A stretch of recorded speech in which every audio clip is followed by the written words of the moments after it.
Hi, everyone. Welcome back to another episode of the Telewellness Hub podcast. I'm your host, Marta Hamilton, and today we're here with repeat guest, Wendy Kessler. She is the grief specialist and owner of Grief Guide Consulting.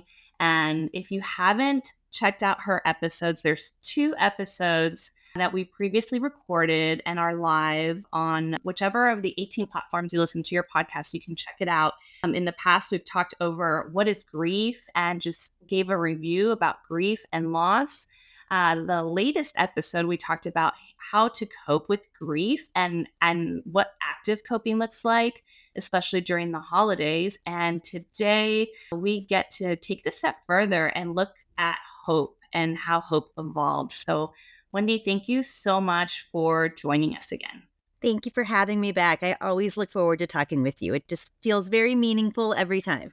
Yes, I'm always so grateful when we can connect. And before I hit record, I was sharing with Wendy that the timing could not have been better personally. So we set this up weeks ago, this recording, and in this past week, there's been a lot of conversation for end of life care and what that looks like in my own family with my grandfather.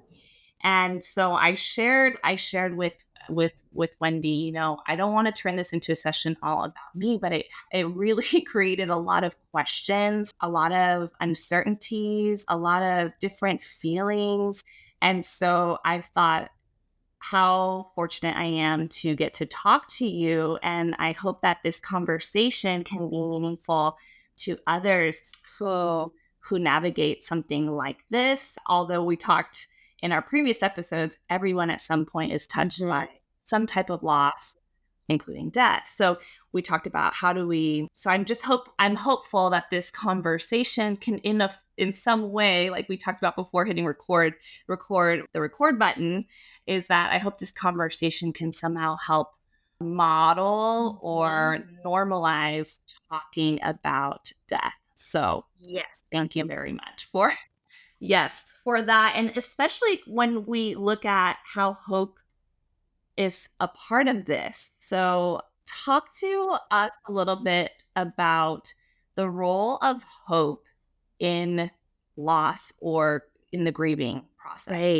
Right. It is such a significant part of the pain that we experience when we're grieving, that what we hoped for, whether we hope for healing or recovery, restoration of relationship, whatever we're hoping for, when that reaches an end and what we hope for and want is no longer possible, it is deeply painful for us. But it also is helpful to know and to remember just the capacity that our brain, as well as our soul and our emotions, as well as our heart, to be able to evolve and to be able to grow. And this isn't about replacing pain, eliminating pain, minimizing pain. It's a recognition that more can exist than just pain. And while we grieve the ending of a story or the ending of a relationship or the ending of a loved one's life and have to let go of the things we hope for that don't have a possibility of coming true, we also have the ability, we do have the flexibility within our own mindset to be able to let hope evolve and let new hope form. So, and it's a really important task of grieving to be able to give ourselves permission to do that so that we don't get stuck or derailed in our grief. It's really key to how we keep moving forward through significant loss, is learning and growing this ability to let hope evolve and to let hope change. And even though what we hope for something specific may have come to an end, or the life of a loved one may have come to an end, we have this ability to form and create and live into new hope. But that's not without pain. You mentioned, I'm like looking at my notes here, you mentioned that when what we hope for is no longer possible, that really resonated with me because, in my experience, I'm talking about a, a death loss. My grandfather is in a boarding home, right? Mhm. That's the term, a boarding home for end of life care. And doctors have mentioned anywhere from, based on their professional opinion and their experience, that he likely has 7 to 14 days Mm. left before he passes. And so I'm thinking, as his granddaughter, and I have children, so we were going to go visit where he is and my grandmother are, and I was hoping for a Christmas celebration, New Year celebration, all of us together, and that's not possible now. I know that's not possible, and I think there's a lot of so much truth when you said that, when what we hope for is no longer possible, it kind of stops us in our Mhm. tracks. And yes, it's like, wait a minute. And I think there's an interplay also of a lot of relationships. I don't know if you see this, because I find myself thinking, okay, this is what I hope for, and what did my kids hope for, and what did my grandmother, I mean, I'm imagining my grandmother's hopes and experience, because they've been a bit, my grandmother very traditionally has not left my grandfather's side in decades, to the point where she is sleeping in the home, in one of the beds in his room. She does not want to leave his side, and they've offered to do that for her. But I'm picturing what her experience is, and what kind of a new holiday season we will have. I don't know. So when you mention that we have to let our hope evolve and give ourselves permission, that, man, that really hit. Yeah, I mean, there's pain. I was found myself tearing up randomly. Went to a yoga class, and I'm like wiping tears in the yoga class, just feeling a little bit of that pain, even though I feel so much gratitude. I have so much gratitude for also too. So that process of letting ourselves and our hope evolve, what does that look like? And what does that look like in terms also with an interplay and interconnectedness with other relationships? I'm thinking in terms of a family, for example, or friendship. Well, I'll share a story with you to answer that question. That my best friend from high school days, her husband died of cancer in his 40s a few years ago. And there was so much hope for him to be well, such a strong and resilient man, and such a fighter, and so many reasons he wanted to live.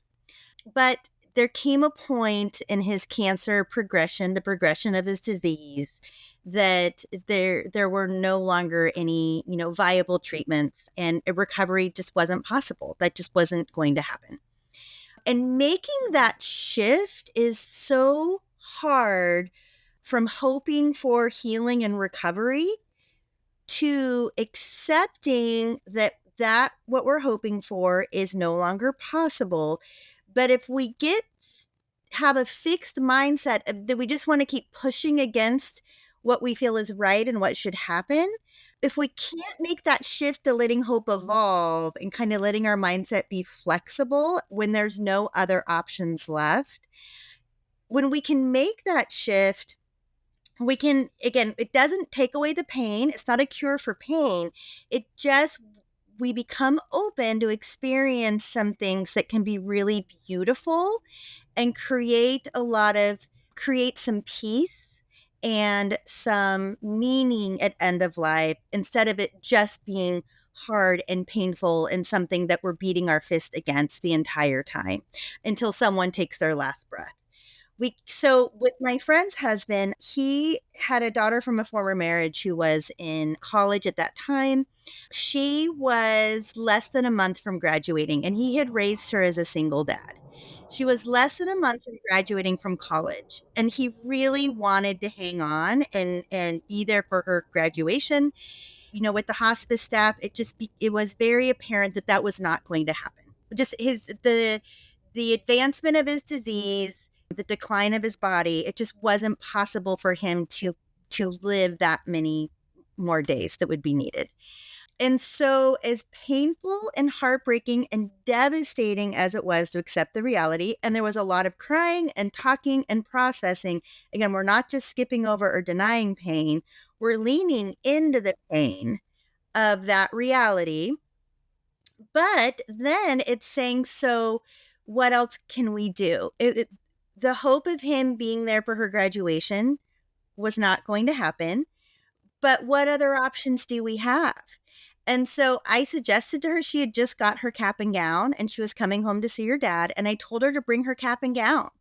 And we threw a graduation party. And her dad was bedridden at that time, but he was still alert. He was still able to, cognitively be present and aware of a celebration for his daughter. And so even though he was, at that time, probably within a week or two of dying, she wore her cap and gown and we made a cake and we poured glasses of Prosecco when we played jazz music, and she took pictures with her dad in her cap and gown, and he got to tell her how proud he was of her. And we cried and laughed through that whole party, just the four of us, my friend, her husband, his daughter, and me in their bedroom having this graduation party that was heartbreaking and incredibly beautiful and profound at the same time. And so even though her dad wasn't able to be at her graduation, letting the hope evolve from he isn't going to be there,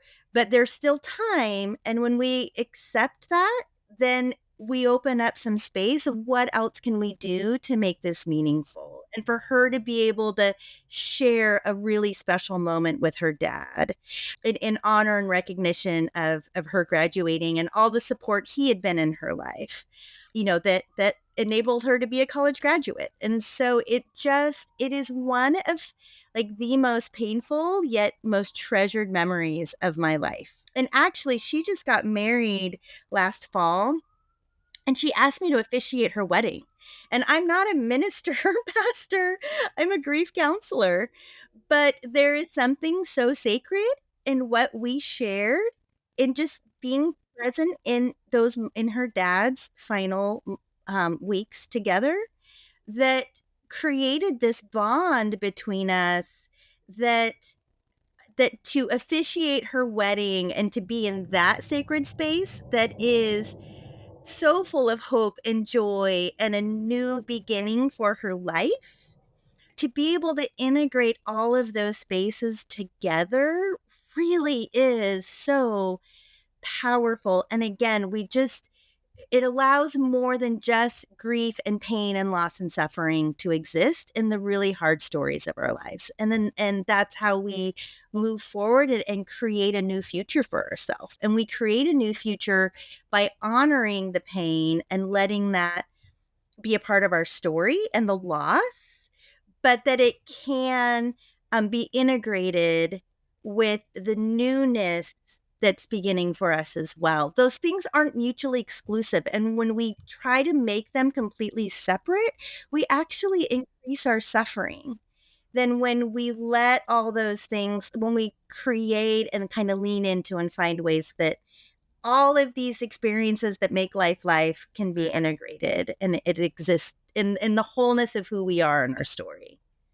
Wendy, that is so beautiful. I have my tissues next to me on purpose today because I just, I felt myself tearing up. Just what a meaningful experience that you had, and just so beautiful. Like you mentioned, so sacred. And I love that you mentioned that it can be integrated, and I'm picturing kind of like a tapestry of things being interwoven. And it doesn't have to be separated, and doesn't have, and I could see how you suffer more if you do. But that meaning aspect is so huge. I hear that come up a lot in our conversation right now, just how to look at the meaning, and or create meaning or highlight or celebrate meaning, even in the periods of feeling some pain, understandably so. That's so beautiful. I think I was just picturing for myself having shared, well, I thought we were going to have this Christmas gathering. And, our family's Mexican, so posadas are really popular and we've done it every year. It's kind of our tradition. And I thought, well, that even just having this conversation with you is my first time. I thought, well, why can't we just still keep our tradition and go visit him and do that? Mhm. And it will look different, but it doesn't, but that's okay. It's okay that it looks different. And again, when we accept the reality that what we're hoping for isn't possible, that's not the end. It doesn't have to be the end, like just a painful end. It can also be kind of a bridge where we then enter in to the next experience of our life and how that fits into our life. And well, then what else can we do in this space that's meaningful, even though we can't do the thing or have the experience we that our heart desires. But again, what's so key in this is we're not skipping over emotions and denying feelings. We're feeling the pain of those feelings and just realizing that we can hold all this at the same time. We have the capacity for that. And we can Mhm. grieve what's ended and be brokenhearted over anticipating a loved one's death or that a loved one has died. And we can also create something that feels really significant and meaningful and that connects us to this shared love, that there's still more things we can do for to experience that. Like that doesn't have to end. We just have to think about how to do that differently. I think you mentioning it, the possibility of doing things differently is so huge, and what you share, just like what you share with your friend and the graduation and the cap and gown and your own party. And I remember you said there were tears and there was laughter and they coexisted at the same gathering. For people, when it comes to hope and letting yourself be open to the possibility of having some hope or new meaning with the pain, right? Without avoiding it or denying it, I guess. What are some things that are helpful? I'm picturing, conversations. I don't know, just some guidance for listeners on what are some helpful first steps to even just explore the idea of hope. I think something that's so important is realizing that it's never foolish to hope. Like we need hope. Mm. Like hope is what makes the risk of life and the risk of pain of anytime we love someone or something, there is risk and pain and potentially losing that thing. And so we need hope to keep us moving forward and creating a meaningful life. And so to realize that we're never foolish to hope. And just because what we hope for doesn't come to fruition doesn't mean we were foolish to hope for it in the first place. Like hope is a necessary part of our humanness. And so and we're never foolish to hope. And we sometimes just kind of how our culture kind of operates and how we're conditioned, that when something doesn't go as we plan or want it to or hope for it to, that it feels like we were really that was failure and we were foolish to ever hope for that in the first place. And to really change that mindset that hope is a necessary part of being a human being. Hope is a necessary part of building a meaningful life. We are never, ever, ever foolish to hope. We just have to let hope evolves as like facts and realities shift and change. So hope isn't the problem. It's having a flexible mindset around just how we adapt to loss. So we're not denying it, nor are we trying to just hold everything at arm's length so we never have to feel the pain of loss. It's again, it comes back to where we started of just that not being so compartmentalized and just being more integrated with both the joy and the suffering of life that exists all the time. But hope is necessary. Hope is not the enemy, even when we're brokenhearted. Like, and hope is really Mhm. so often the path forward. It's just we have to start hoping for something different. And that doesn't mean we made a mistake for what we were hoping for in the first place. Yeah, I like that you said that. We are never foolish to hope, and that it's not a mistake. I wonder too, though, what about for some that might resist um, that flexibility in hoping? I say this only because I think of someone like my grandmother who's so in it. How can I don't know that she's resisting it, right? But I also want to hold space to let her be in the pain. How do you find that balance for supporting someone who is so close to a loss? Mhm. Does that make sense? I think, navigating that for her, and I think about two relationships just in terms of my grandmother who I'm very close to, and I know she is deep in the pain and just step by step. And I want to honor that she's there, but also I have hope, and I have my children, and I want to model. Mhm. I feel like this is an opportunity too. So I guess I just wonder, and I don't want to say it's not resistant. That wasn't the right word, but I think it's not about those Mhm. conversations right now. I say this only because it happened to be my grandmother. For more details, my grandmother's birthday when things started going badly in the hospital for my grandfather's health, or he declined more.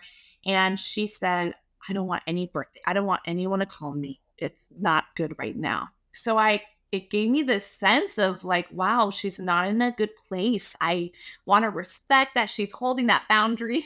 Mhm.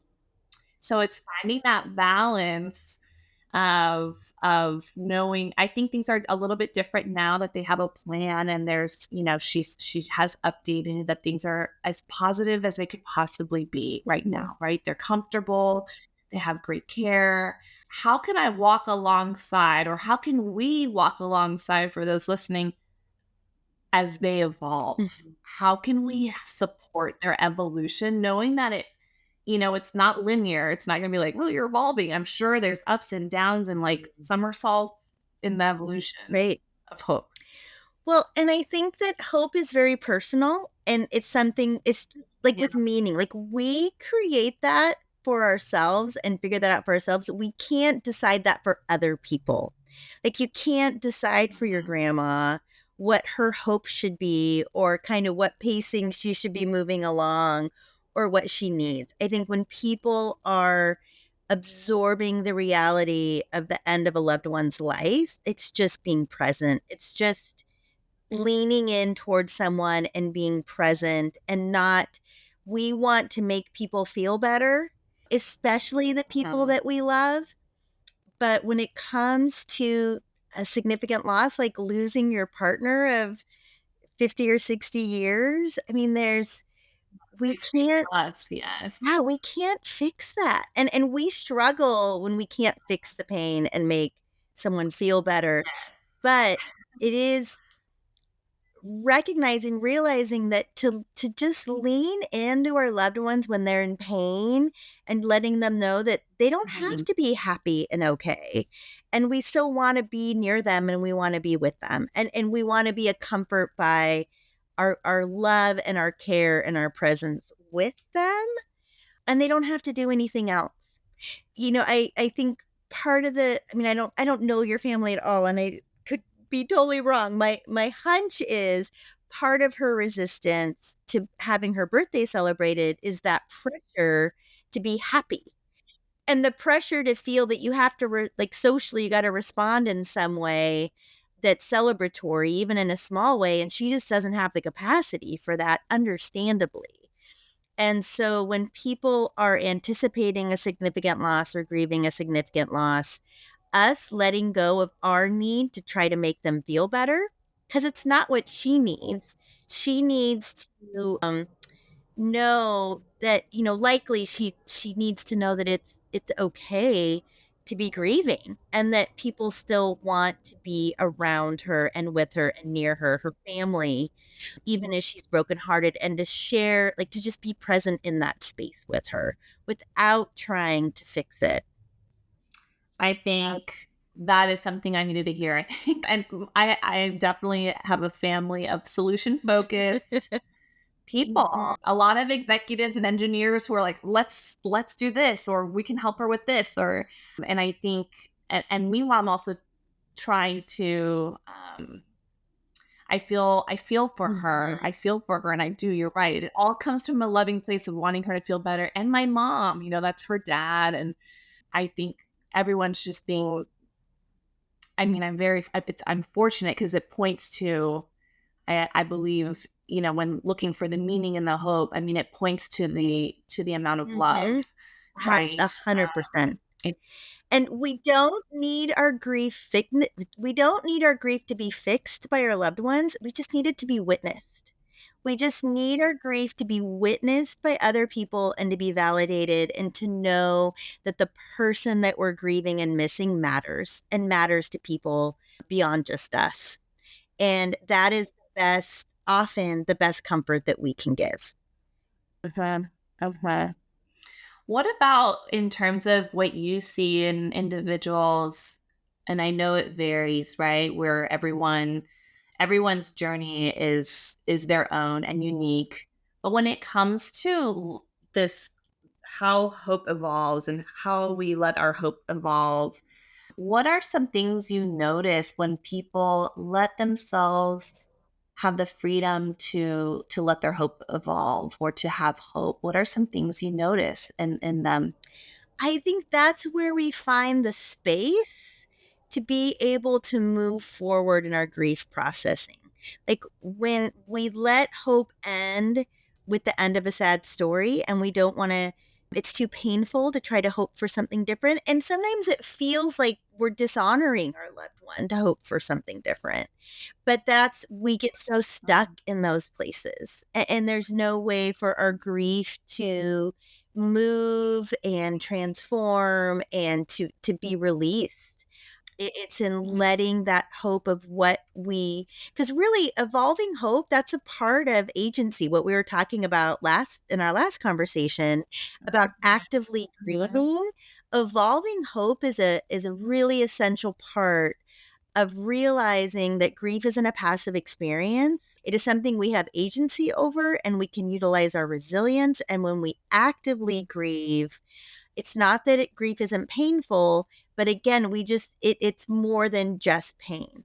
It becomes something that allows us to grow and to evolve and to experience a sense of moving forward and to become more compassionate towards ourselves and others.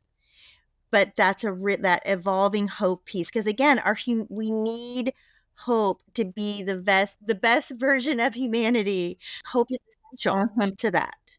Yeah, you're so right. In clinical work, from a clinician standpoint, I mean, we assess for hope so much in terms of someone's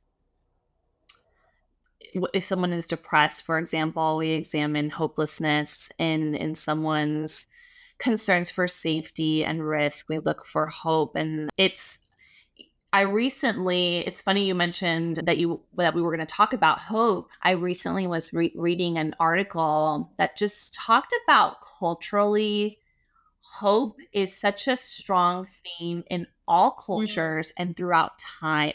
It's such a an essential piece of humanity. So I love what you have shared Hmm, about hope. thank you. Yes. Yes. And I'm going to probably go back and re-listen to our previous episodes and just really, really dive deep into the words, because I hope that this conversation is helpful for those out there Thank too you. who are navigating that space. You brought up so many good things regarding hope, like allowing yourself to hope for something different, to not feel foolish for having hope for something, and to look at the possibility for meaning within the hope. I brought up so many beautiful things. So, Wendy, I'm so grateful that you were willing to be a part of our wellness journey again. But I want to make sure for those who are maybe listening to this, this is their first time listening in on a conversation with you on grief and loss. What are the best ways for them to connect with you?